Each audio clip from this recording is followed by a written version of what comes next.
It is clear that Moscow will continue to deny all claims that air violations ever happened. But why would they continue to throw jabs at NATO in the midst of an already frustrating war in Ukraine? The answers, while they may not be fully known, can be speculated.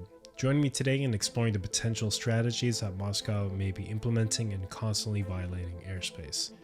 One of the first clear purposes of Moscow's recent violations is to probe how far they can go before NATO actually backs up their word with physical confrontation. While drones in Poland airspace have already been shut down in September of 2025, there was no direct retaliation from NATO. It wasn't until Moscow sent fighter jets to clearly cross NATO red lines in Estonia's airspace did the UN Security Council actually come together to convene. In these steps, Moscow is clearly exploring the thresholds of NATO while observing their response to constant violations of airspace. The constant testing of NATO's willingness to engage is very intentional to find out how much they can actually get away with. Second, Moscow is clearly collecting data on response times. For instance, the fact that Russia fighter jets were allowed to fly in Estonia airspace for 12 minutes is valuable information. And was it that Estonia allowed it, or were they unable to scramble fighter jets in under 12 minutes? All of this is apparently strategic to see how fast different NATO countries would respond to threats. Repeated air zone violations across different borders would gradually give Russia a tactical map of where NATO's vigilance is strongest and weakest, providing Moscow with valuable insight for any future confrontation. Thirdly is the possibility that Russia is preparing to flip the narrative the moment one of its fighter jets is destroyed. If NATO were to shoot down a military jet, Moscow could claim that it's being persecuted, presenting itself as a victim of Western aggression.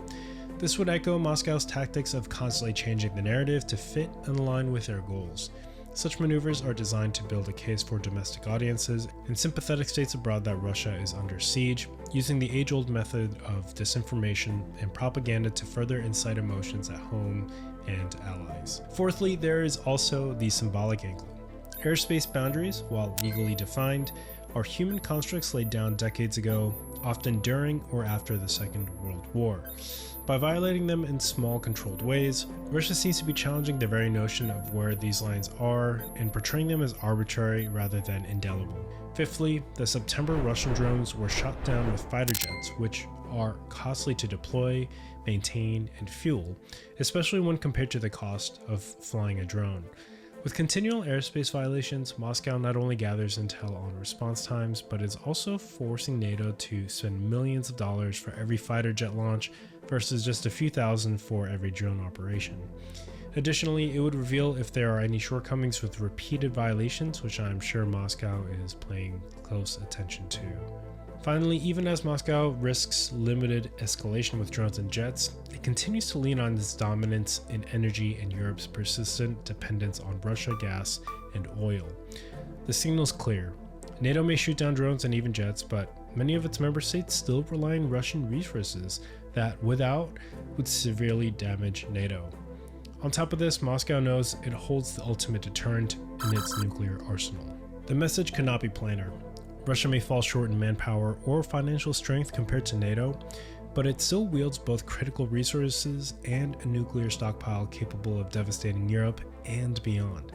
This ever-present reminder serves as leverage, a warning that if cornered, Russia retains a game-over button. For Putin, the underlying logic may be that if defeat is the alternative, then he would maybe prefer mutual destruction. In conclusion, taken together, the repeated violations of NATO airspace by Moscow is more than a passing provocation.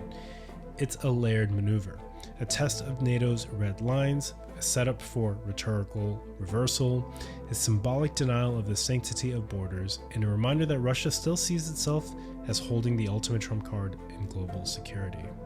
Thanks for watching, and if you enjoyed this, don't forget to hit the like button and subscribe, and I'll see you in the next one.